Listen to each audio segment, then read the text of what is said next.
Blog Talk Radio.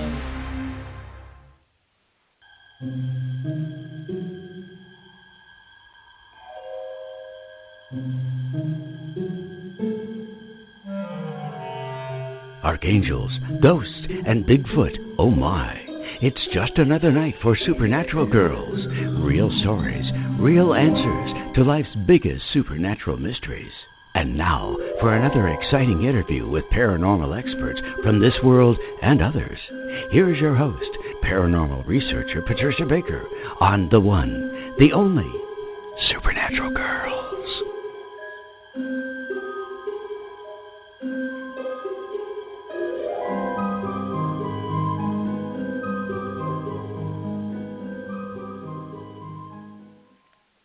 Welcome, everyone, to another exciting episode of Supernatural Girls Radio.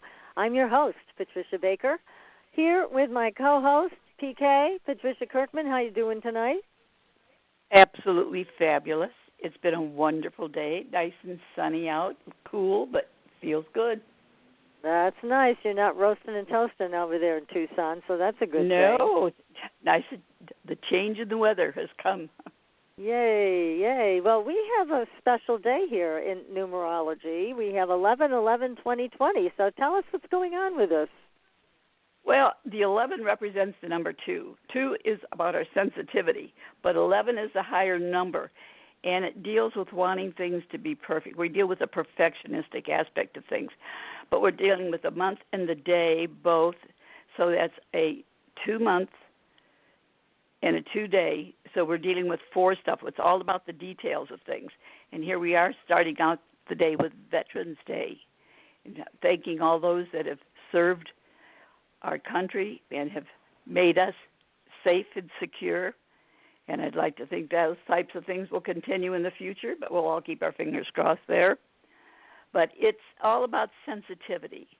And really what's going on right now, the month itself is about family and family situations, wanting things to be perfect, or part of what's going on right now is everyone is feeling everything. We're kind of like a raw nerve right now. So that's pulling us back a little bit. And with the way things are going, shall we say, throughout the world right now, all we can do is say prayers and pray that things change to make sure that everyone has an opportunity to grow and to be free to do the things they need to do instead of being pinned down. So it's just kind of a crazy time. The month itself is about family things. So everybody's going to want things to be perfect, as I said. But the sensitivity is going to have everybody like they're walking on eggshells. Like today we've got Veterans Day. Friday we've got Friday the 13th, which is fast approaching. And it's a day about superstitions and things of that nature. People are what's lucky, what's unlucky, fear of the black cats, of not walking under ladders, all of this. But the history's longest running aspects of things that go on with what people think or what they are afraid of. They find out afterwards that, that lucky 4-leaf clover that you get or that rabbit's foot you've carried really doesn't really amount to a hill of beans. It's what you think that really makes things happen. And then we also have another issue going on. Mars is going to be our sweet warrior planet, has been retrograde since September, and it's finally starting to turn around, and it will quickly move and create some issues to our plans, but there's going to be ups and downs that are going to be created. It's going to create some angers and some conflicts brewing under the surface. And I guess we have to admit that is actually ongoing right at this moment. But it's finally going to change and go direct on the 14th. So come next Saturday, things will start to feel and look a lot better. But between now and then, think of yourself as riding the waves. Hang on to the side of the boat. We'll get through, and we're going to make it safe and sound. Well, that's a good thing. Now, this is our second Friday the 13th this year, which is unusual, right? Yes, it is. Yes, it is. I have a question that just somebody texted me, this one. 11. The number 11 is also a master number, isn't it? So yes, it is. They're asking, why are you breaking it down to a 2? since 11 is because a master number? All numbers are reduced to a single digit when we're talking about them. The 11 is a higher aspect of the number itself. But if I were to go into that and bring the other parts in it, sometimes it might be confusing for some people. There's the master numbers are a higher part of the number itself. So 2 relates to people, situations, camaraderie, sensitivity, as does the 11. But the 11 makes us lift it up. It's to the higher elevations of it. So that's why I reduced everything to a single digit when we're talking, because we don't have time to really talk about all aspects of master numbers and things like that, because we want to get to our lovely guest tonight. Yes, we do. We've got a great guest tonight. We have Nick Redfern. We're going to be talking about all kinds of things that we love, like Mothman, Men in Black, Black-Eyed Kids, Martians even. We're going to be talking about Martians, too. But before we introduce him, I just wanted to say, make sure you go to our Facebook page, like us, follow us, do all of those wonderful things. And I wanted to also let everybody know we've started an account on Parlay and MeWe because of all the censorship that has been taking place on social media as we know it through Facebook and Twitter. So although those accounts will still be open and available to all of you, we have started new accounts on the other social medias. And from what I understand, they have jumped into the millions because of everybody fleeing the sinking ship of Twitter and Facebook. So I will be posting our handles there. You guys can follow us there as well. And then on those platforms, there's no concerns about what you say and how you feel. You can post it without fear of being censored. So that's a really good thing, because I know everybody's kind of sick of that, the people that have spent time in Facebook jail and all of that, banned from Twitter. It's like, wait a second. Once we say something, why do they have to critique what we have to say? Well, they shouldn't be. It's just up until it's like you put it in the corner when you're a kid. Going to sit there till you learn how to say it like we want you to say it. Well, that's why people are so irate, and that's why so many people are leaving those platforms. Even if they I've never been in Facebook jail, but I'm also very careful about how I word things. And it's nice to be on platforms where you don't have to be concerned about that. You just say what's in your heart, and people can like it or keep scrolling. So it's, again, a lot of people are moving over. Some of the big commentators have moved over from networks. It's very interesting to watch this and see how many people have been upset by the censorship, and they're willing to leave what they're familiar with to adopt a platform that's more user-friendly and will respect our freedom of speech. Yeah, it's about time we have opportunities to, we're not little kids. We have a right to say. The funny part is we can be put in censorship, but the other sides can do as they damn well please. Not a good picture, is it?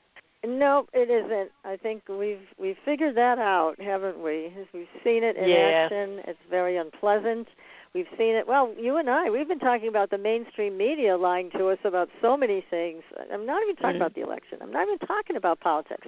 I am talking about lying to us about other things. Yeah.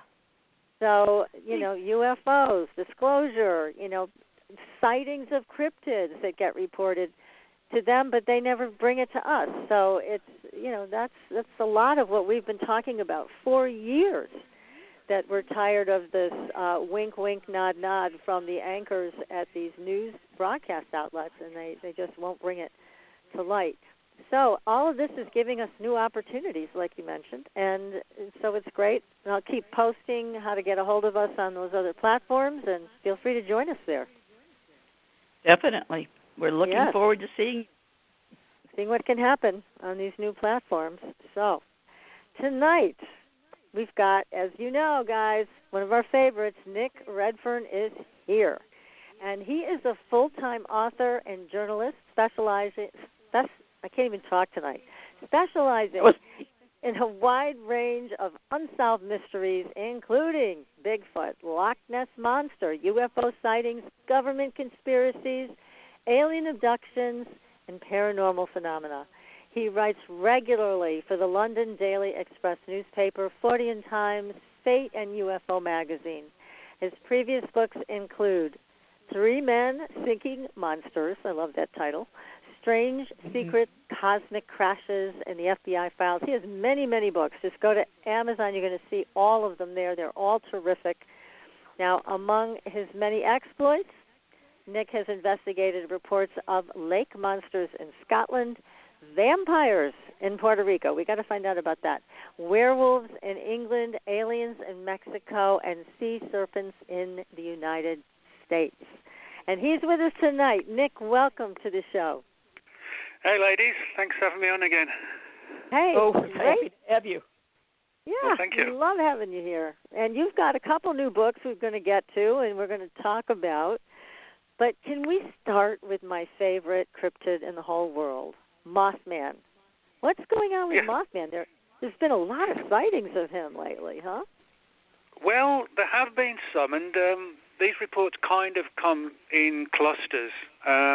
There was a big wave, for example, in 2017, 2018, around the Chicago area, and people reporting seeing these large sort of humanoid figures with these giant wings, typically at night.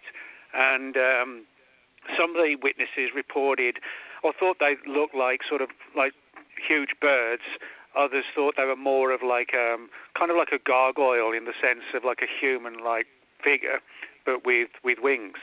And just actually in the last few months there have been a number of other encounters and reports from Chicago as well, and particularly from the around Illinois. And some people have sort of taken the view, because of the original sightings in Point Pleasant, that, you know, this could be sort of, sort of a precursor of like bad luck or something like that.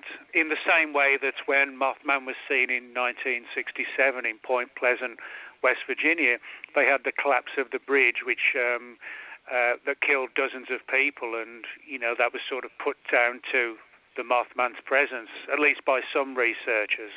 And so, you know, any time there's a report, if you like, of a Mothman-type encounter, you know, sometimes people are a little bit on edge because it kind of sort of mirrors, you know, what happened before. So I always sort of keep an eye out for these new Mothman-type cases. I find them fascinating, and I've been hearing from, I think it was Graham Phillips was telling me, over in the UK they've been having sightings. Have you heard about those? Yeah, I mean, typically they don't get known or referred to as Mothman in the UK. The phenomenon actually didn't begin until sort of, for the most part, in the 1970s. Onward, when people started to see these things in the southwest of England, and they became known as Owlman. And they were kind of similar, though, to Mothman, sort of long wings, a human body-like situation, and the classic red eyes that nearly all of these flying humanoids seem to have for whatever reason. And The Owlman sightings began in 1976 down, as I said, in the southwest of England. But since then, there have been a lot more reports, some in central England, not too far from where I grew up as a kid, actually. No kidding, huh? Yeah, and so it seems to be, you know, like a worldwide phenomenon, really, because just in Houston, just outside, not outside, I mean in Texas, Houston, Texas. Back in 1953, there was a spate of sightings of what became known as the Houston Batman. And if you Google Houston Batman 1953, you'll see a lot of the stories about the Houston Batman, and you'll also be able to see some of the original newspaper clippings from the local Houston paper at the time.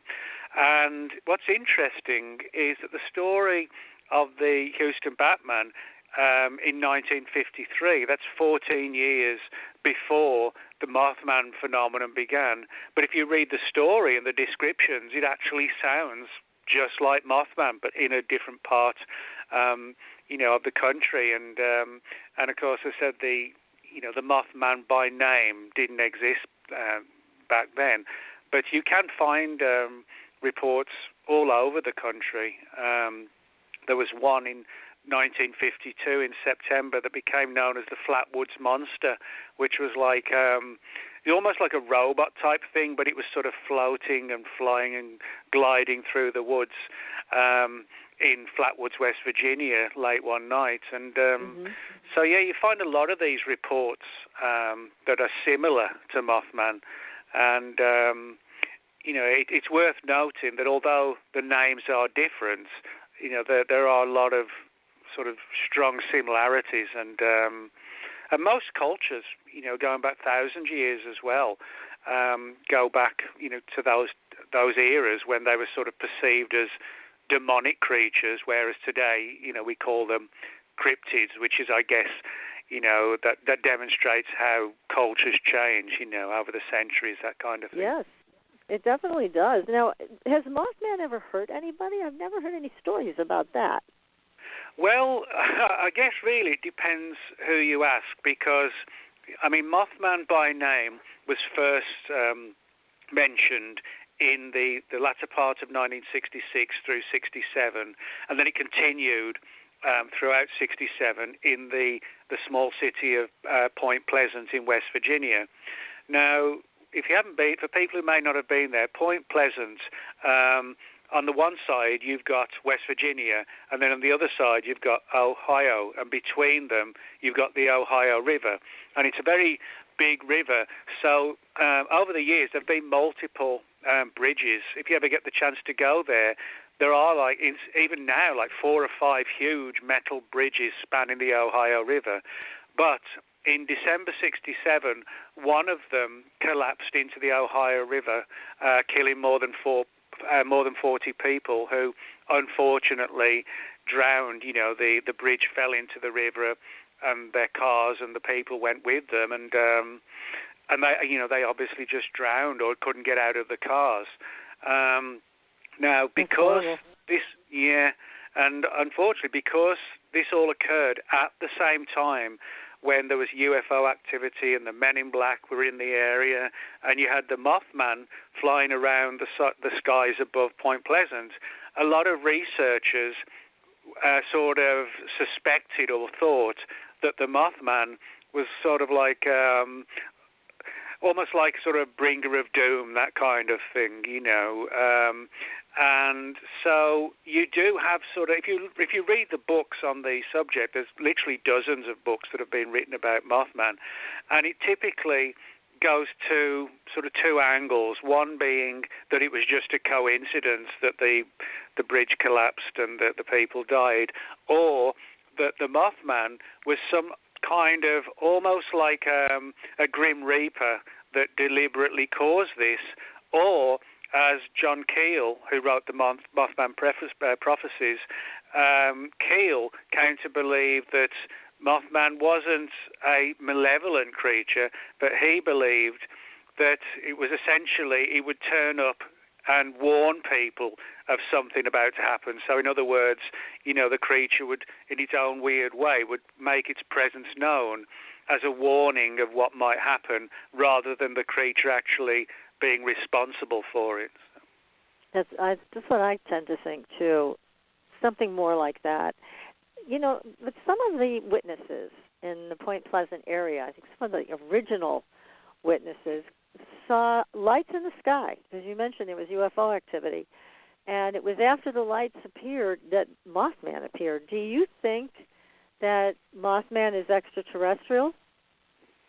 Well, I'm not sure if I'd call it sort of extraterrestrial. I think it's more like multi-dimensional, because, people saw it here and then it was gone in a flash, and sometimes quite literally in a flash. And, wow. And it was here 1 second, gone the next second. And, it was in this one particular area for most of the same time. There was an old TNT plant in the area, which had sort of fallen, to rack and ruin after the Second World War, and it's still like that now. It's a very sort of creepy, weird, ruined old place. It kind of looks like, if you watch an episode of the Walking Dead, and you see the ruined towns and whatever. That's how that particular area of Point Pleasant still looks, and you can go around the old TNT buildings that the military had and wander around. And so I think I kind of go with more of like an interdimensional kind of thing rather than something, coming from another solar system or whatever. But in saying that, I mean, there were a lot of UFO connections to Mothman, a lot of weird lights in the sky, and the people were talking about seeing the men in black, warning them not to talk about what they'd seen in relation to Mothman, and the men in black, they were nothing like the movie versions. The real men in black are nothing like Will Smith and Tommy Lee Jones. That's Hollywood's version. But if you ask, 99.9% of most of the people who've been sort of terrorized by the real men in black and who the movies were based on, they actually don't really look properly human. They look very pale and skinny. I mean, their skin is literally like the color of a sheet of paper, and they're skinny, and they have these bulging eyes that they hide behind wraparound sunglasses, and they kind of look like something half human, half alien. So there's a lot of weird stuff going on from 66 to 67 in Point Pleasant and then around Point Pleasant. And let me just ask you about the Men in Black, because it was also on my list here of things I wanted to talk to you about, since you're very knowledgeable on the subject.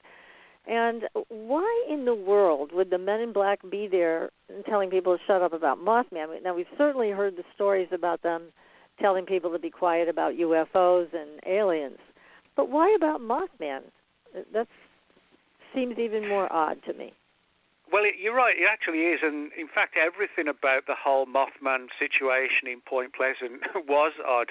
A lot of it was sort of really strange and difficult to understand, but I've written several, I think 4 books now altogether, or 3 books on the Men in Black and 1 on the lesser known aspect of the women in black, and all of them kind of look creepy and weird, sort of a cross between sort of a vampire and a freshly sort of dug up corpse is the best way I can describe them. They look really weird and sick and they just don't look well. But they give off this sort of atmosphere of menace. In various words, several people have described them as having like what you would call mad dog eyes. It's if you've ever met a dog for the first time, a particular dog you've never met before, and you loom over it, and the dog obviously, doesn't. He's sort of looking after his master, but you lean over, and they have those sort of staring eyes for a few seconds or two, and you back away. That's how a lot of people have described the men in black and women in black, that they're obviously dressed totally in black, but they have this image and this sense of menace kind of oozes out of them. That kind of situation where you meet somebody for the first time and for whatever reason you just get a bad vibe from them. I think we've all done that at some point. The person's never really done anything to you or said anything, but you just get this vibe from them.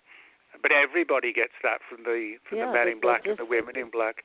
This is so creepy. Well, there's a lot of different... I'm sorry.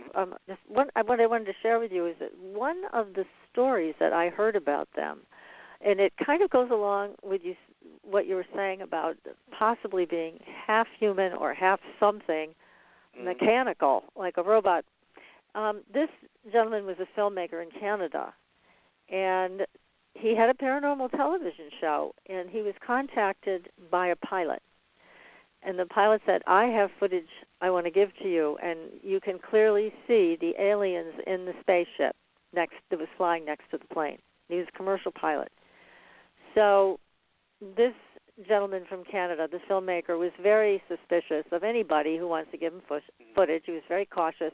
And he said, okay, just meet me in this parking lot and put back then it was videotape, put the video in this particular trash can, and I'll retrieve it. And so he sat back and waited for the guy to show up. He didn't really introduce himself or anything. He just waited for him to place it in the trash can, and then he retrieved it. And he said the footage was absolutely undeniable. So it was very soon after he got a visit from the Men in Black. They were outside in a van, and then they came and knocked on his door. And what he did was interesting, because when they started talking to him, he would answer in a way that made no sense. Like they would start talking about the videotape, and he would go off about coffee or, just non sequiturs, just, no syntax to his sentences, and it kind of fried their brain a little bit. He said he could see that they just didn't know what to do with it. Like a person would probably say, "What are you talking about?" But they didn't have the wherewithal to respond that way. So you very well may be right about this robotic, maybe they're robotic implants, who knows, but they just couldn't handle anything like that. So he kept throwing things out at them, and then they finally got enough of their mind together to say, if you play that footage on your show, you will never see your 8-year-old son again. Mm. So well, that's sort of typical of a lot of those cases. And but you're right, a lot of people do describe both the Men in Black and the Women in Black as sort of being robotic. And interestingly, one of the witnesses said to me they felt that when they were sort of giving the person the threat, it was almost as if the Men in Black weren't actually understanding what they were saying. It was almost like they'd learned the words parrot fashion, but they didn't really know what it meant, as if they really were kind of something that had been created and sort of unleashed to threaten people, but that it had no real self-awareness itself, Yes, that's which sort of makes fascinating. it even more creepy when you think of it like that. Yes. Oh, my goodness. Well, I've never seen them. I don't want to. I've also heard of people getting sick after they've been around them. Is that true? Oh, yeah. Well, this is like a weird aspect of the phenomenon. And again, this sort of applies to Men in Black, Women in Black, and also with the more recent phenomenon of the black-eyed children, where the one thing that all three have in common, apart from the fact that they all wear black and they've all got pale skin, is that they all try and find ways to get into the home. That's the men, the women in black, and the black-eyed children. And what's interesting is that the men in black and women in black seem to have an ability, kind of like mind control, where if somebody knocked on your door at midnight, you look through the little spy hole on the front door, you wouldn't let people in. If you saw 3 creepy guys there dressed in black and black fedoras, you wouldn't let them in. But the weird thing is, people often do let them in, and that's the same with the women and the black-eyed children. It's almost as if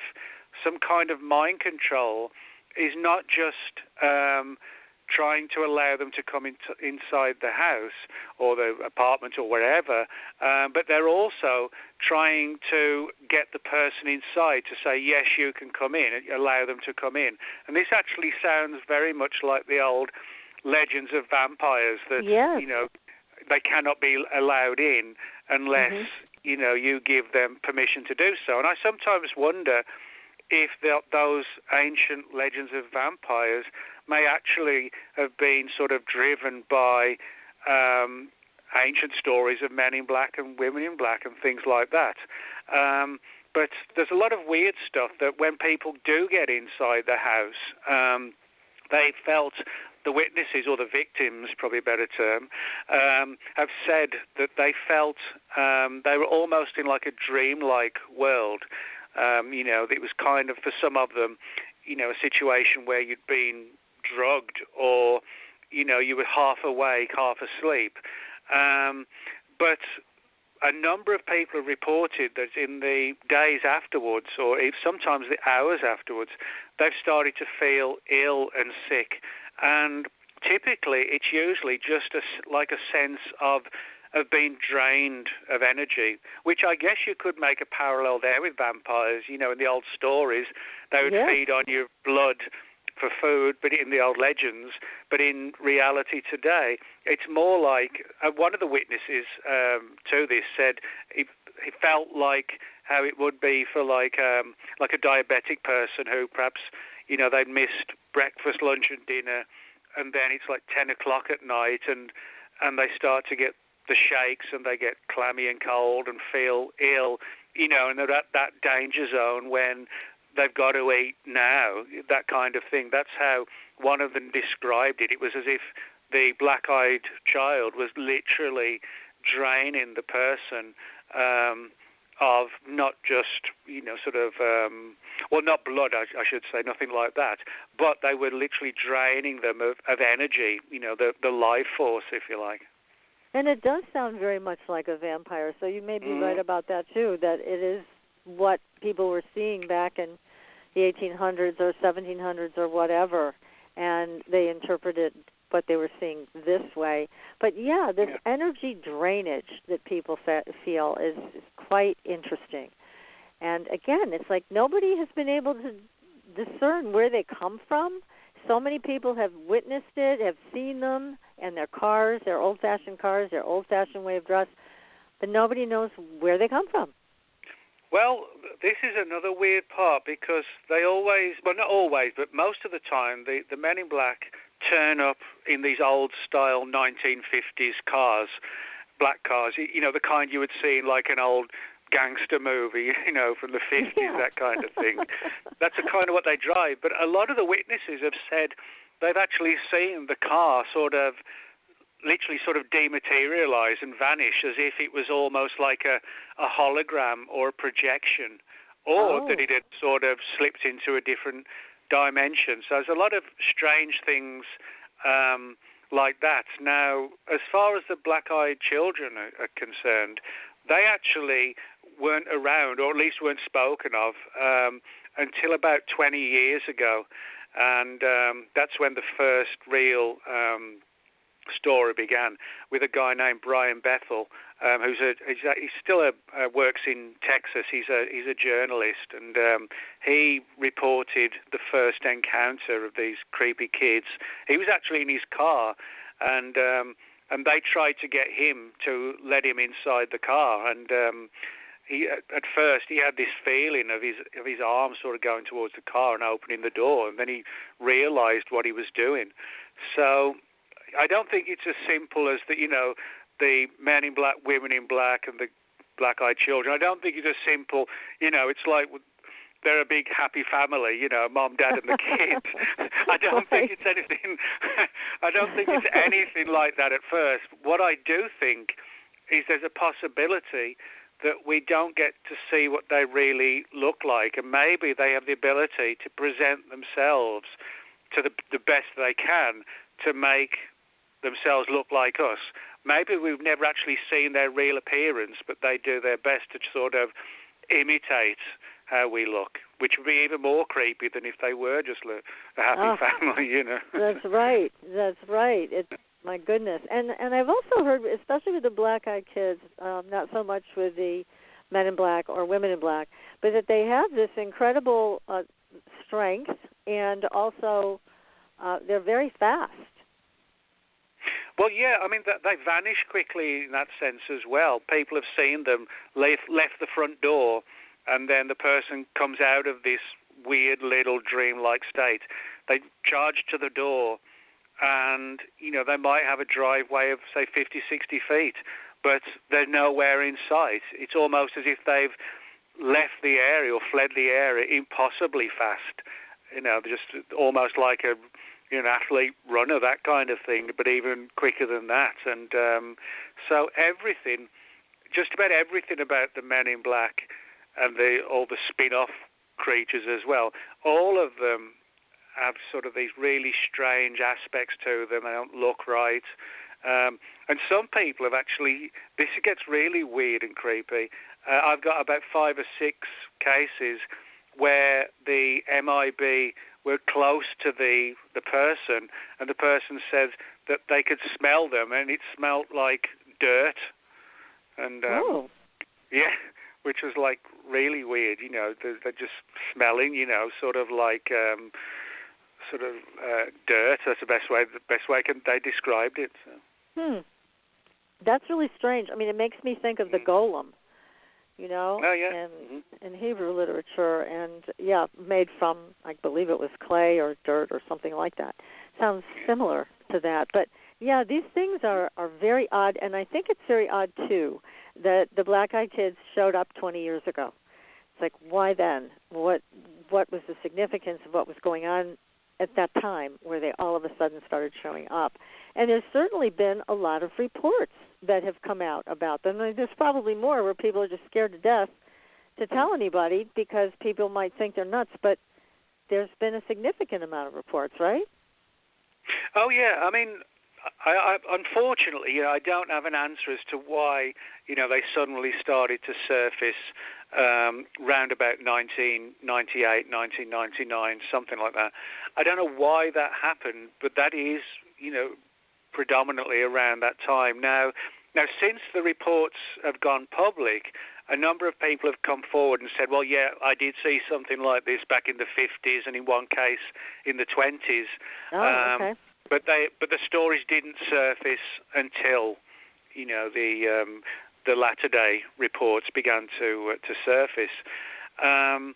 But there's one of the things I've found in relation to the more recent cases is the fact that it almost seems like they want to try and infiltrate us, almost as if they're testing us to see if we realise there's something strange about them, or we don't notice it, But I guess particularly today, with a lot of people wandering around, with their phone looking down towards the ground and their chin towards the ground, well, they probably would have a better chance today to be seen, not to be seen, I should say. Right. Today. Nobody's paying attention. Sure. Yeah. Unless they shut the door in the middle of the night.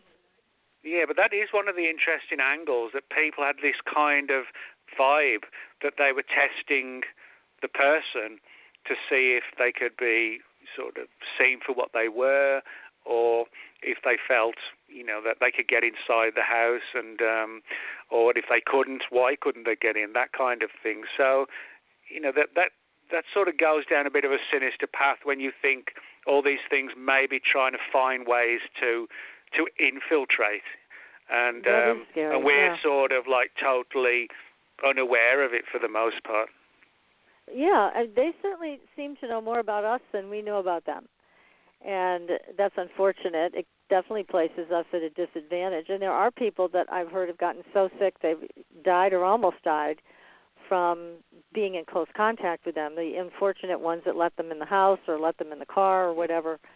That I've heard those stories too, right? The people have really suffered from being in close contact with them. Well, all of those groups, there's sort of other parallels as well. You've got the Men in Black, Women in Black, Black-Eyed Kids, and then there's two similar other groups. One's called the Hat Man, which is like a shadowy figure, but still has like the old-style fedora hat, and the other one called the Shadow People, which is exactly as you would expect them to seem. They're like a shadow. Imagine a shadow moving across your room, that kind of thing. Right. And they all seem to be part of the same category, but exactly what they are, it's difficult to say. Most of the reports do occur at night, and a lot of them these weird experiences occur between about 1:30 and 3 a.m., and then, it's not usually before then, and it's not usually after. It's round about 1 to 3 a.m. And that actually, interestingly enough, is one of the key time frame when most people are in a really deep sleep state. That's when you're in your deepest level. And, of course, what that demonstrates is that they're targeting us when we are at our most vulnerable, because, as I said, we're in that really deep sleep state. And so, I think that sort of demonstrates like a degree of cunning, if you like. And again, yes, it people does. People have also waken up in the middle of the night and seen the Hat Man or the shadow people. They also felt, that something was being drained from them. They felt clammy and cold and pouring out with sweat, and just felt almost like they'd run, a marathon, that kind of thing. They were just exhausted, and then when they managed to break the plot, the plot that the creature was working on, whatever it was, I think a lot of people say that they really had to sort of fight to get rid of it, but when they were able to sort of break the chains, so to speak, they would suddenly vanish and would be gone. But there's a lot of cases like that, and I actually get more and more today reports of the Hat Man, this, again, sort of a cross between the Men in Black and the Shadow People, but with the 50s fedora. And mainly the reports I get are in the bedroom late at night, and but so many people report those now. It's sort of, I wouldn't say it's an epidemic, but but it is a lot of people. Yeah, that's really interesting. It seems like we've heard this a lot. The veil is very thin now, and so things pop in and out of our reality like never before. But yeah, those things do give me pause. Well, the thing that scares me the most, I have to say, is the skinwalker. Have you had any experience with people giving stories to you about that? Yeah, actually, about 2 years ago, a friend of mine and me, Erica Lukes, we went out. Erica's a good friend of mine. She's got a radio show and she does a lot of UFO research. And she lives in Utah, in Salt Lake City. And of course, Utah is where there's a huge amount of skinwalker activity. And of course, you've got the famous Skinwalker Ranch as well. Oh, that's right. Yes, right yeah. there. And I flew down about 2 years ago, and we spent about a week just hanging out in the area and investigating some of the areas and the cases. And I also did a TV shoot on skinwalkers about 10 or 11 years ago, and got to speak to some of the local Native Americans in the area, and they were extremely concerned, not just about talking about the phenomenon of the skinwalker, but actually speaking the word itself. And so obviously, we respected their beliefs and and their history and their stories, and but it was very clear that a lot of people, are still very sort of scared and intimidated by the whole situation of the phenomenon. And I think one of the reasons being, that the skinwalkers can reportedly have the ability to shapeshift. So in other words, they can take on different forms, which potentially would prevent you from possibly seeing a skinwalker for what it was. Right. It could be something that looks friendly, but actually isn't. And what is a skinwalker, though, Nick? What is it exactly? Is it a human that has taken on some evil entity and merged with it, or what is it? Well, one of the sort of primary ways in which the skinwalker is supposed to come to life is basically witches, for example, who know the old the ways and means to achieve this would be to sort of create almost like a cloak out of the particular animal that you want to turn into, and it would create sort of like a magical version or a supernatural version of the real animal. In other words, you might see someone, I'll give you a classic example of someone who said to me that they saw, actually out in Utah, this was a long time ago though, but they saw a man running, and then he suddenly went down on his hands and knees and turned into like a large wolf. Whoa. Yeah, and so, in other words, it's basically what you perceive you want to be. You go through this ritual using the sort of the hide of the animal as a means to become the creature you want to come. But in saying that, a lot of them are sort of very perceived as extremely dangerous animals, and but the image of like a huge wolf is sort of one of the dominating images that people talk about, and again, it's sort of fast. What is it that makes them so dangerous? Because I know I've heard this too, that Native Americans don't even want to mention the name, and if they know who the skinwalker was, they don't want to mention that name either, because they're afraid that it will call that to them. But there is a real fear. It's like that particular entity, whatever it is much more threatening, it seems, and much more dangerous than Mothman or anything else. It just seems like it has a special evil all its own. Oh, yeah. I mean, everybody gets that sort of sense from them. The Native Americans, as I said, sort of stay away for the most part from talking about it because they don't want to, and, you have to respect their belief system. Yeah. Right. And what's intriguing is that, like with the Black-Eyed Children and the Men in Black, very often when people have been in the presence of the skinwalkers, they've fallen sick and ill as well.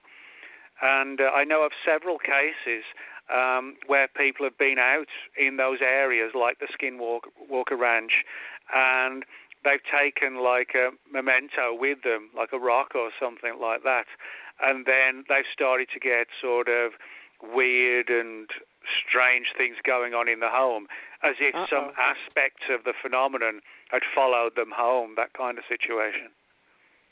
So that wasn't a good idea.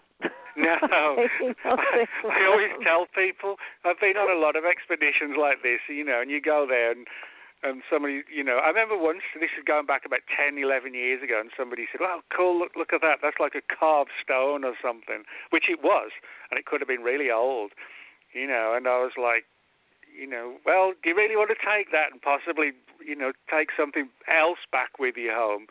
And, right. And I didn't mean it a joking sense. I mean, I know enough of these stories and events to be extremely careful as to, opening doors that you might not be able to close, so to speak, Oh, yeah, that's right. I mean, it's not a good idea to just drag things back with you because you don't know what's attached to it or if it has something to do with a portal that has been opened on the property. Yep. So, yeah, absolutely. Well, let's go off-world next, because you have a new book out about life on Mars. So let's hear about that. Well, this book's just come out about a month or so ago, and it's called The Martians, so it's sort of an easy title to understand what it's about. I like it. Yeah. I like it when the publisher, give you a title that everybody gets immediately, Yeah, and you can remember it when you go searching on Amazon, yes. So how did you come to write that book? Well, I mean, over the years, I've always been interested in, the planet Mars, mainly because over the years there have been a lot of anomalies, I call them, have been found and photographed on the surface of Mars. I think most people have probably heard of the famous face on Mars, which was first photographed back in the 70s by NASA. Now, I wasn't sort of aware about it back then in sort of 75, 76. I was just a little kid. But, so as I got older, I started to read books on Mars and looking, seeing some of the images coming back from NASA that seemed to show some really weird imagery, like not just the face on Mars itself. There's actually another one known as the Crowned King, which also looks eerily like a human face. And so over the years, I just followed the stories and collected a bunch of material to the point where I thought, why don't I write my own book and and really cover just about every single mysterious aspect of Mars. Like, for example, these photographs of these ruins of what look eerily like pyramids. Others that seem to show images of bushes and even trees. And bear in mind, these are all NASA's own official pictures, but they just say, well, it's just, it's just shadows and things like this, making it look like that. But I actually don't think that is the case. And so there's a lot of other weird stuff, like, for example, in 1984, the CIA secretly ran a remote viewing program. For people who may not know, remote viewing is sort of using your mind to psychically try and pick up images in the distant past or the present, right, or possibly the future. And the CIA actually brought in 1984 a remote viewing program to try and figure out if there had been life on Mars in the distant past. And reportedly, the remote viewers saw Mars in a state of like near destruction. The atmosphere was on fire, and there was earthquakes, and there were these tall, incredibly tall, humanoid figures that looked primarily like us, but they were sort of about 10 to 12 feet tall, and they were heading and racing for these massive underground bunkers. Now, that sounds like sci-fi until you realize this was an official investigation of the CIA. And what's more intriguing is that at the time, 1984, the CIA actually kept this project away from NASA. NASA didn't know anything about it, which kind of makes us think now that possibly a number of government agencies may have actually investigated Mars in varying different ways. And it's almost incredible to believe that NASA, the one agency who you would think would be kept in the loop, were actually kept out of the loop. Yes, that's very odd. Mm-hmm. Yep, everything's odd about Mars. I guess. And, we had a guest on our show. I don't know if you know Captain Kramer. Randy Kramer, No, I don't think I do. Said that he was trained to be a soldier on Mars, and he spent a number of years there. And according to him, there are colonies of people from Earth that are living there. And he was deployed as a soldier along with others to protect the perimeter of the living areas of those people that had colonized there. I have no reason to doubt him. I mean, to me, it sounded perfectly reasonable. Why not? There's a lot of things that go on that we don't know anything about. And I wouldn't be surprised to hear that something like this really did happen and is happening now. So have you met any other soldiers or people who say they've been soldiers on other planets? No, there's one or two have come out with that, but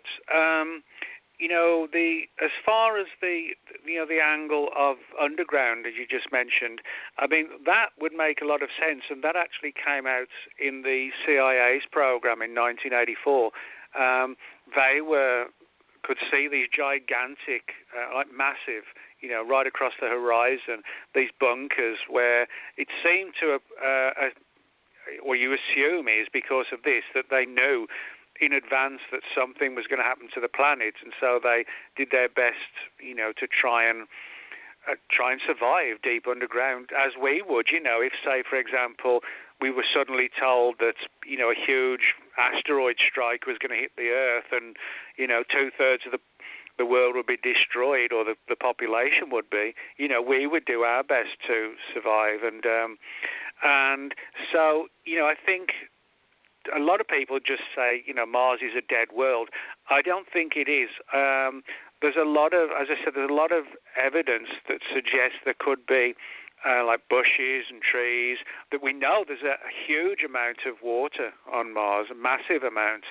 And when you've got, sort of plants, trees, water, and there's a number of photographs. There's one extremely weird photo that's become known as the facehugger picture. And if you Google facehugger Mars photo, you'll see what looks like this sort of large spidery, crab-like creature walking up a wall of a cave, and NASA said it's just shadows, tricks of the light. Oh, sure. But it's very difficult. It's very difficult to look at that picture and say that's not like a tall or a large sort of 6-7 foot tall crab spidery type thing. As I said, just look up Facehugger. It's named after the facehuggers in the Aliens movies with Sigourney Weaver. But if you Google Facehugger photo Mars NASA, you'll see the picture, and I cannot see that it's anything other than some kind of weird life form. And so I think Mars, it's obviously not the world it once was. I'm pretty sure, based on data that we have, that at one point, it may well have been a world just like ours, with a thriving civilization and families and architecture and that everything that we have. But I mean, it would be like if we had a nuclear war, a worldwide situation, a nuclear war all across the planet. I mean, our world would be just ravaged for thousands of years. Civilization would be just totally gone. And I think that's probably something happened, whether the equivalent of a nuclear war or something like a huge asteroid strike, meteor strike, something like that, I think destroyed their civilization, but enough survived to continue to live. And today we still have enough ruins, photographs of ruins and things like this to demonstrate that Mars is not dead. It may not be in a good shape in terms of civilization, etc., but I think we are looking at a possibility that there could actually be thriving Martians deep under the ground, and maybe they know we're coming here. With these rovers and the craft in orbit taking pictures, they may actually know, and possibly they're doing their best to keep away from us. Yeah, really. Why not? Which wouldn't be a bad thing. We would only cause problems for them. Exactly. That's what we do. We do that wherever we go. God. Yes, it's a shame. But, yeah, I mean, I think you're right. Mars is a fascinating world, and I can see why you'd be interested in writing about it. I've seen a number of those pictures that have come back from the rover and other things, and in some of them, I've seen what looks to be some type of, I'm not going to say human, but human-looking thing walking across one of the deserts. So. Oh yeah, I know the one you mean. Yeah, there's a lot of pictures like that, and I think when you put all of these pictures together, we're not just talking about one or two. You have to realize it does seem to go down that pathway of some sort of civilization at one point. Now, of course, one of the most interesting aspects of all this story is that the reason why we have all these photographs of the pyramids, of these what look like carved faces, the facehugger picture, the interesting thing about all those pictures is that not only are they official NASA photographs, but on top of that, NASA actually released those photographs into the public domain. It wasn't like we had to force NASA to reveal them, with the Freedom of Information Act or anything like that. Yeah. Right. No, we didn't have to do that at all. NASA put it all out there for everyone to see. And this has sort of given rise to the theory that possibly this might be sort of a kind of slow disclosure, bit by bit reveal a bit more and a bit more to the point where, it doesn't become like a kind of, where it just blows everybody's minds. But by putting this out slowly and bit by bit, potentially, it could put us all in a place where we acclimatized to the idea, well, they found something else weird, and they found something else, and well, maybe there really are Martians, and it would be far less of a shock to put out these pictures bit by bit than suddenly have, a major world leader say, oh, we've decided to tell you, that there are Martians. Right. Telling people just like that might not be the best way to do it, but put these pictures out bit by bit, that might be the best way to do it. Well, they're certainly doing that with what they now have renamed UFOs to be UAPs.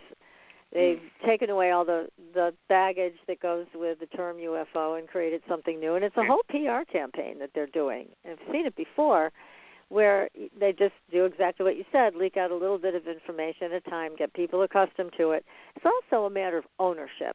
Our government wants to own this so that it looks like they control this. So that's the other reason, in my opinion, for why they do things the way they do. So, it's, they don't want to freak us out so we all lose our minds and go screaming into the night. However, it's also about, we've got this.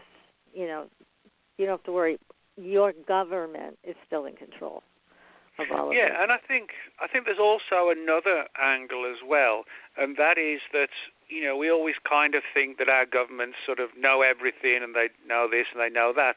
But I think part of it is that I don't think whoever is sort of running this Mars program, I don't think they actually know the full story. I think they've got enough photographs and images that have let them believe that, that Mars once did have a civilization. It may not have been too different to ours, but I think because they don't have the full story, they're sort of careful as to what they reveal, because the last thing they would want to say would be, well, sorry, we know something's going on, but we haven't really got a clue.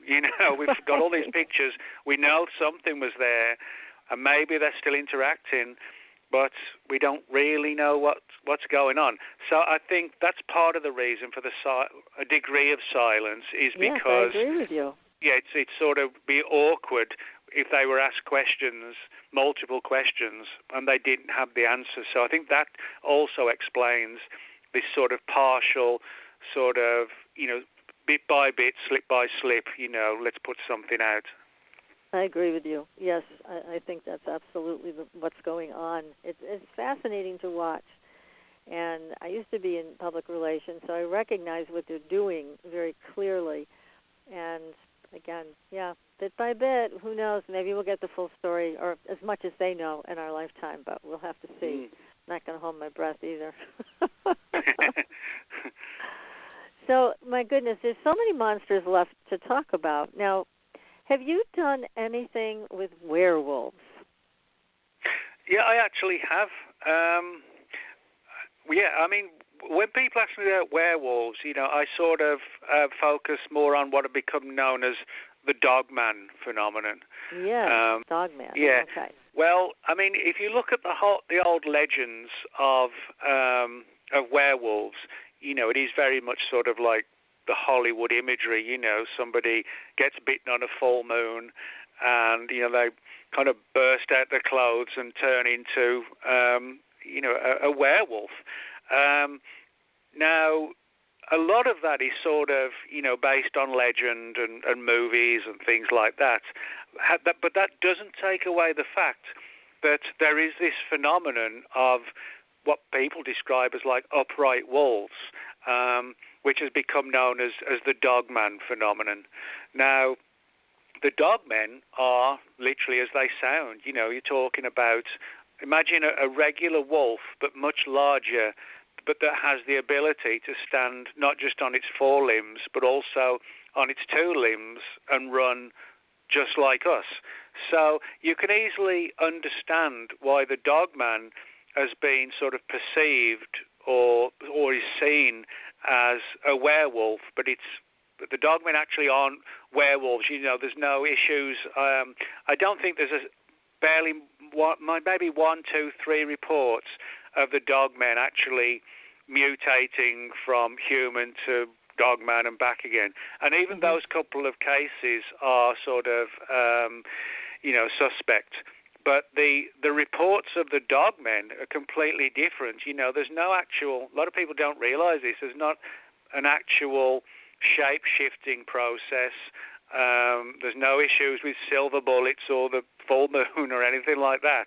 these things, they seem to be animals that have the ability, as I said, to walk on 2 or 4 limbs or run on 2 limbs and 4 limbs. And so it's inevitable that people are going to make a parallel with, the old legends of werewolves, because that's just what they look like.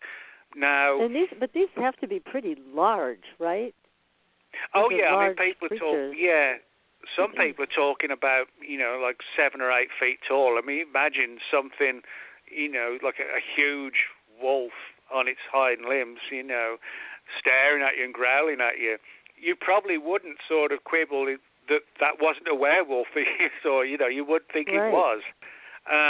Now, the expert in this field is Linda Godfrey. Linda's done about 5 or 6 books on the whole dogman phenomenon, and she's a good friend of mine. And I recommend any of Linda's books, Linda Godfrey, on the dogman phenomenon. Now, what's intriguing is that there's several theories as to what the dogmen actually are. One being that they are just an unknown type of wolf or a canid that has the ability to stand on its back legs and walk and run on its back legs. Mm-hmm. Now, that's not entirely out of the picture. I mean, if you've got if you pet dog, you can teach your dog to sort of walk on its back legs for a few steps. Sure. Everybody sees, a little dog bouncing around on its back legs. When you talk about the dogmen, we're talking about people seeing them racing at like 25 miles an hour for, maybe 300 yards. I mean, that's something totally different to teaching your dog to, dance around the living room for 30 seconds or whatever. Yeah, it's a big difference. So that's very different. And now Linda has noted several things.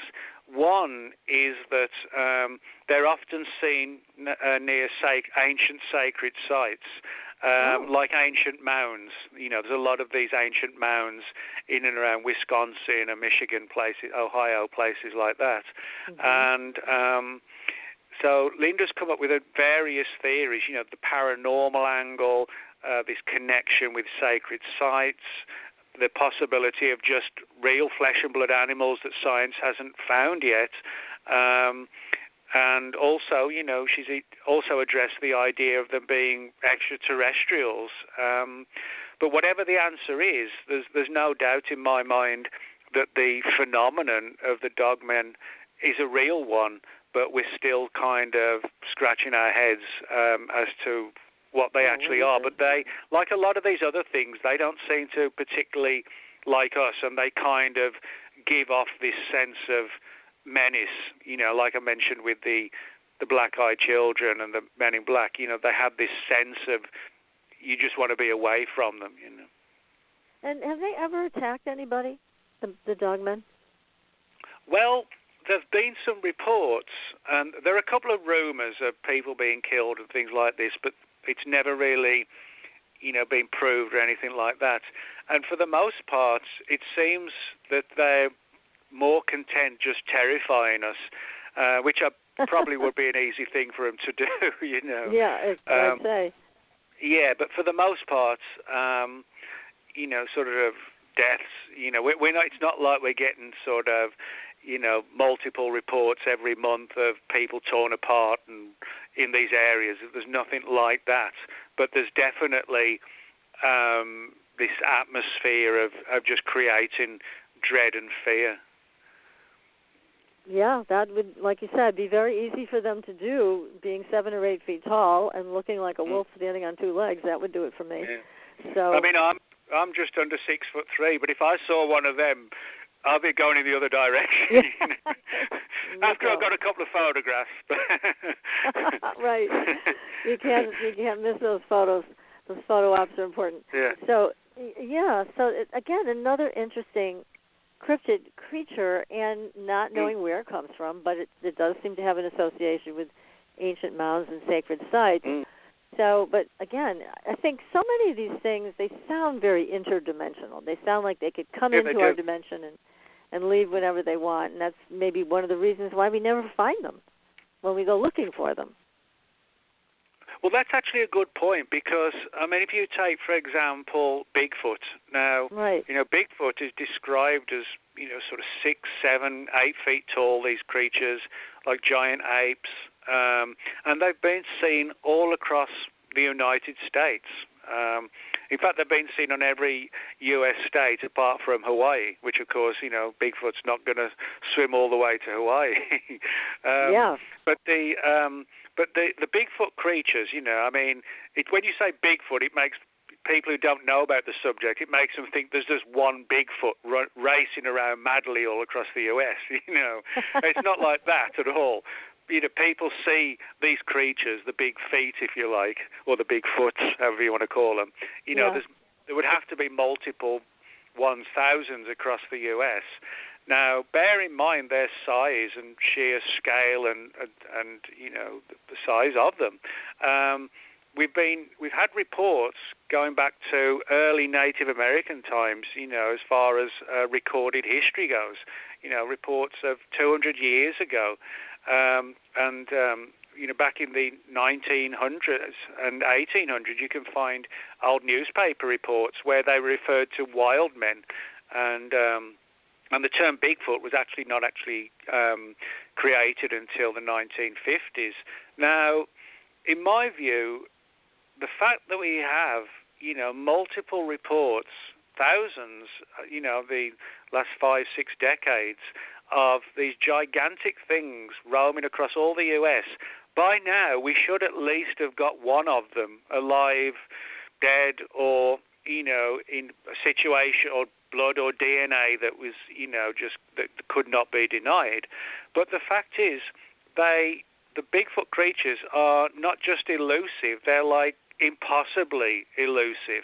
I could understand it if Bigfoot was like the size of a little mouse, but it's not. Right. It's like a 400 to 500 pound, 7 to 8 foot tall ape, and we can't even catch one. Now, the next step in that angle is the fact that there have been a lot of reports of people seeing these creatures vanish in a flash of light, or they've just literally winked out in a second. And so this actually does make me think that the Bigfoot creatures are not just the equivalent of an African gorilla.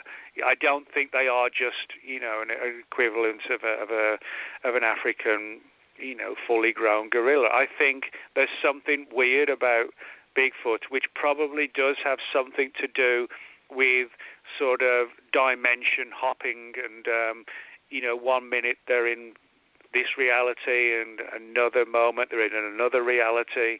And there's a lot of strange things like that in relation to Bigfoot, which make me think it's not just an ape. They're so elusive to the point where it's impossible. But the fact is, we do have a huge amount of extremely credible witnesses. And that's where I sometimes clash with friends in this field, in this subject of cryptozoology, as it's known. A lot of them take the view that they're just an unknown ape. But for me, there has to be more to it, because there's so many weird aspects to the Bigfoot mystery. Well, I agree. I think that there is so much more to this. And who knows? They may have different tribes of Bigfoot that do different things, because I've read reports from long ago of people going missing, and that the Native Americans have said, yeah, they come to our camp, they steal our children, our women, whatever, and take them. So, there is that aspect where these reports are probably true, and these people are never seen again. So what's going on? There's some of them might be friendly, and some tribes of them may not be. And maybe we're a food source or something else to them. But it does seem like there's branches of this tree with Bigfoot, different characteristics, different parts of the country. Some in the country are smaller than others. It just seems like there's a lot of variety, right? Yeah, and I mean, this actually doesn't sort of just relate to the dogmen or Bigfoot. I mean, Another example would be the Loch Ness Monster. Now, again, in the same way, people, when you mention Bigfoot, people think there's just one, and then like with the Loch Ness Monster, people think it's just been one since recorded history. I mean, the first report of the Loch Ness Monster was in the 6th century. We're talking about 1,500 years ago with the official report made. And people have suggested they could be giant eels, or they could be surviving plesiosaurs, which were marine reptiles that lived in the same time as the dinosaurs. But in saying that, there's a lot of weirdness at Loch Ness. For example, different witnesses have said what they saw was something very similar. Different rather than similar to what somebody else saw. Almost as if they were possibly shapeshifters. And there have been a lot of cases where people have tried to photograph these creatures when they've seen them surface out of the water, and the camera is jammed or the picture's fogged. On top of that, the famous occultist Aleister Crowley, he actually had a home called Boleskine House that overlooked Loch Ness, and he performed all sorts of magical rituals and rites to try and summon up supernatural, monstrous creatures from within the loch. And one of the theories is that although the creatures had been seen long before Crowley was in the area, one of the theories is that he may have actually sort of invigorated even more this sort of supernatural atmosphere at Loch Ness. And it really is sort of a creepy place. The first time I went there was with my mum and dad when I was about 5, and my dad told me the story of the Loch Ness Monster, and even now I still have a few memories of that first trip. And it is a creepy little, well, not little place, it's a large place, surrounded by old ancient ruined castles, and it's got these sort of very dark sleeping hills, and there's a lot of weirdness beyond what I just mentioned at Loch Ness. For example, one of the early 1960s Loch Ness monster researchers, Ted Holliday, he began by thinking that the Nessies were just some kind of unknown animal. But the more he dug into it, the more he started to get weird synchronicities, and his camera were jammed when he thought he saw one of the creatures. And in 1973, actually at one of the shores of Loch Ness, he saw nothing less than a man in black, which dematerialized in front of him. And oh my goodness! Yeah, and he actually got involved himself also in 1973 with an attempt to. Basically, he tried to find a way to banish these creatures psychically, if you like, out of the loch. In other words, it was sort of like an exorcism. And this was actually done by a professional priest. And when you put all these issues together, what you actually have is a really weird situation and scenario surrounding Loch Ness, that you've got this huge lake which is about 22 miles long, about a mile wide, and about 800 foot deep, and it's called loch. Loch is just a Scottish word for lake. It doesn't mean anything other than that.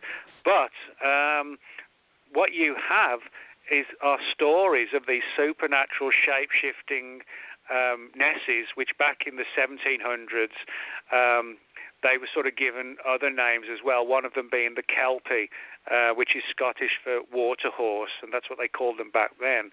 So you had the supernatural Kelpies, you had the presence of Aleister Crowley performing all sorts of magical rites at Loch Ness, you've got exorcisms, men in black, and even UFO sightings. So again, I think, so I think we're dealing again with creatures that are not just unknown flesh and blood animals. I think there's again something weirder about them. Yeah, I had no idea that Loch Ness was such a creepy place. That's the first time I've heard that. It's extremely creepy. Interesting. Oh boy, but creepy's fun, Yeah, it is. And I mean, also with all the history over there, and talk about dragons in the sky. I mean, I often have wondered if the Loch Ness Monster was a dragon that took to the water, and I don't know, but I agree with you, multidimensional for sure. All of these things, and for Men in Black to show up, God, those guys get around. Well, what makes it even more sinister is I mentioned how that Ted Holliday in 1973 at the shores of Loch Ness, he saw this man in black, and although the man didn't say anything, he got this sense that Ted Holliday got the sense that the man in black was warning him. Now, Ted Holliday would take his vacation every summer for about 3 weeks and spend his summer holiday off work to go out to the loch and see if he could see anything. Now, it so happens that because he would take the same week every time, the following year after seeing the man in black, he was back there that year and actually the same day. And on that very same day, he actually had a near-fatal heart attack. And luckily, the guys, an ambulance was called, and they took him to the local hospital, and he survived. But he died young in 1979. In 1979, at the age of 59. And some of the local researchers believe that his sort of untimely death and the fact that it was the same exactly 1 year to after he saw the man in black, some researchers think that had something to do with his death at 59 in 79. So. Gosh, that would be horrible. And yeah, I mean, it sounded like he just wanted to have an experience of seeing this thing. Did he ever get to photograph it? Oh, yeah, he got some pictures back in the 60s. He did? Okay. Yeah, and he was also, a number of people shared their pictures with him. He actually wrote 3 really good books on the Loch Ness Monster. And what's interesting, each book actually changes as his belief systems changed. He began from sort of looking at things from the idea that they were just unknown animals or something from the prehistoric era that had still survived. But then as he went along, he began to see all these weird aspects. And so the 3 books that he wrote, the first one was called The Orm of Loch Ness, O-R-M. Orm is an old ancient English word for worm. So that was the first one, was The Orm of Loch Ness. And then he did one called The Dragon and the Disc, which was like it demonstrated the connections between UFOs and strange creatures. And then his final one was the Goblin Universe, which was actually published after he died, but he'd finished the book. And that talks about how he came to believe that all of these different phenomena, like Nessie, UFOs, Bigfoot, he believed that they were all somehow interconnected, and that was the theme of his last book, The Goblin Universe. Oh, fascinating. Well, now you have a book out about lake monsters. Tell us about that and the name of that book. Well, the book's called start again. The book's called Monsters of the Deep, and it's a big book. It's pushing on 400 pages, and It's a study of lake monsters, sea serpents, and ancient creatures, like, for example, the kraken, and things like Jonah and the whale. So, in other words, it's sort of a historical look at anything that's sort of weird and monstrous that lives in the water. And I think, most people have heard of the Loch Ness Monster and also the more famous lake monsters in the United States. We've got, like, for example, Ogopogo and Champ of Lake Champlain. Those are 2 of the most famous lake monsters in the U.S. And there are actually a number of weird paranormal aspects to those cases or those entities as well. But in this book, I also talk about some creatures that may not actually be classed as monsters, but they might be giant examples of known creatures. For example, giant squid. We rarely get to ever see giant squid, but there are reports of sailors seeing giant squid maybe 200 years ago when they were seeing creatures round about sort of 120, 130 feet long, which would be incredible, to see huge. something which, and I think most people would quibble that that's a monster if you saw that coming towards you. You know? My gosh. Yes. Yes. So in that book, I talk about reports of giant squid, giant turtles of about 14 or 15 feet in diameter, but also, how regular animals have sort of got into our society, things like alligators in the sewers and things like that. Right. And so it covers, I wanted to make it a little bit different, not just talk about lake monsters and sea serpents and leave it at that, but have these alternative things of, wondering what's living under the sewers of the cities, that kind of thing, and how folklore may have been driven by actual real creatures. I wouldn't be surprised at all, for example, if the Kraken, which has appeared in numerous, fantasy movies over the last few years, I would not be at all surprised if the Kraken was actually a real thing, but not a literal Kraken, but probably and almost certainly a gigantic squid. Right. But it became known as the Kraken. Oh, it's fascinating. Of all these things, you never know if you're going to encounter one. I mean, you go out looking for them. But let me ask you, of all the things you investigated, is there any one thing that stands out as really terrifying to you? I wouldn't really say terrified, because that's not really my character. I mean, I kind of like to get out there and, into the jungles and the rainforests and go looking for what I can. I've never really been in that position where, I felt, no, I'd better not do that. I'm kind of more, let's go and do it, But what I would say, though, is the expeditions that I've really enjoyed most of all would be all the various expeditions I've done to Puerto Rico looking for the original chupacabras when the reports first surfaced in 1995. And since 95, I've been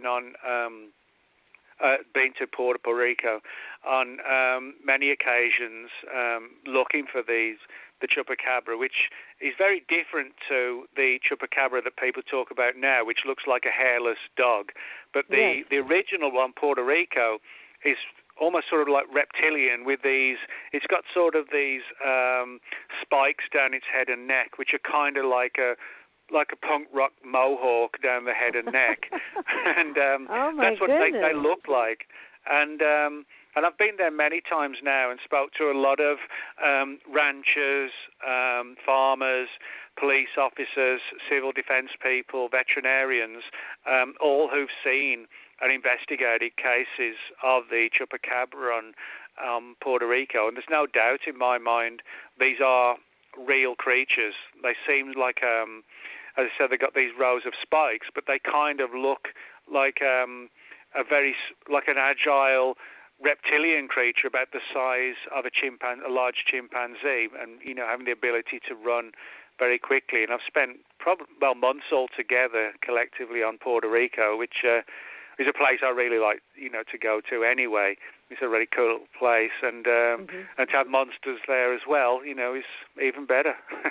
Yeah, that's right. Beautiful landscape. You got a beach there. Yeah, nice, it's a really cool place. Yeah, a lot of history and a lot of margaritas and. Yeah, exactly. I can't beat that.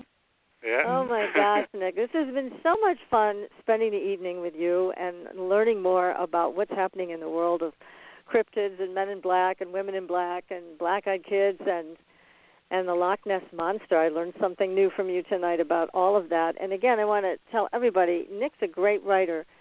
Go to Amazon.com and just pick any of his books. They're all excellent, all worth reading. And I think a lot of them are on tape now, right? They're audiobooks? Yeah, I've done about 56, 57 books, something like that. I've kind of lost. I've kind of lost the number myself, but so I don't bother anymore. But people can reach me. I've got an Amazon page. I've also got a blog, which is, if you just Google Nick Redfern, World of Whatever, you can reach me there. And you can also reach me at Facebook, and I'm always happy and pleased to chat with people if people have got questions or if they stories to share. Yeah. Yeah, and if they've also if they've had an experience and they're looking for answers, I'm always happy to chat. I'm not one of these who sort of, don't talk to me, I'm an author. Yeah. I'm not like that. Right. I'm happy to sort of hang out with everybody and share information, which I think that's how we're going to get the answers. Share the answers. Right. Share the questions. Well, we're going to run out of time. They're going to cut us right off. So thank you, everybody. We'll see you next week on the Blue Highway. Good night. All right. Thanks, ladies. Good night. Thanks, Nick. Thanks for listening. Tune in next week for another radio adventure with Supernatural Girls.